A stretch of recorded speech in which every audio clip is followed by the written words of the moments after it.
Pemirsa, dalam debat di Minggu malam, Capres Anies Baswedan dan juga Ganjar Pranowo sama bertanya mengkritisi terkait dengan program bantuan sosial yang dianggap tidak tepat sasaran. Bahkan Anies menyinggung soal bansos tanpa pamrih dan pemberian bansos di jalanan.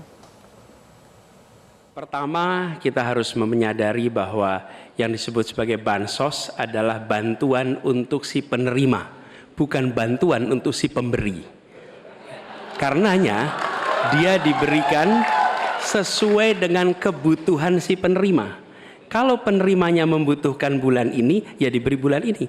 Kalau dibutuhkannya 3 bulan lagi, ya 3 bulan lagi. Tidak usah dirapel semuanya. Ya, dijadikan sebagai sesuai kebutuhan.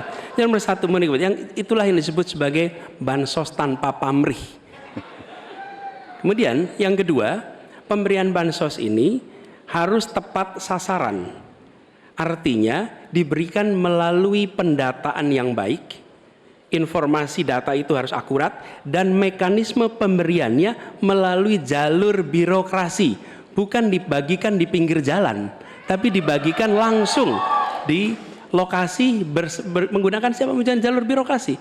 Kemudian yang ketiga, yang tidak kalah penting, ketika kita berbicara tentang bansos ini, harus bansos itu bisa dipastikan mereka yang miskin, prasejahtera itu termasuk di dalamnya. Jangan sampai mereka terlewatkan. Karena itu kami menyusun ini sebagai bagian dari perubahan adalah bansos plus.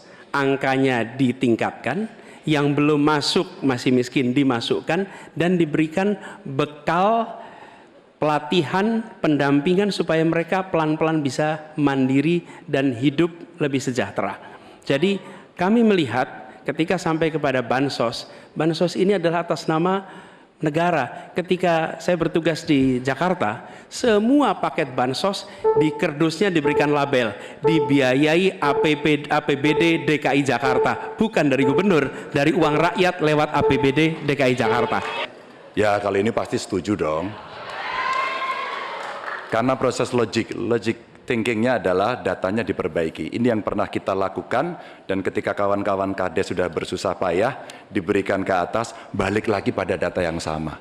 Seolah-olah kita abai pada soal data ini, sehingga betul-betul bansos yang diberikan, yang rencananya tadi menurunkan kemiskinan, mengurangi gap, menurunkan kemiskinan oke ternyata, tapi gap tidak. Berapapun besarnya, gapnya tetap tinggi. Ini menarik dan kami punya data yang kita bisa baca, dan tentu saja ini penting. Memang paradigma bansos, sekali lagi, ini betul-betul hak rakyat.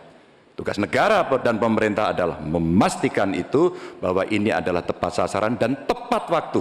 Tadi yang disampaikan betul. Dan kami berusul bantuannya ganti aja deh, bantuan kesra, karena tugas negara itu menciptakan keadilan sosial, bukan menciptakan bantuan sosial. Jelajahi cara baru mendapatkan informasi. Download Metro TV Extend sekarang.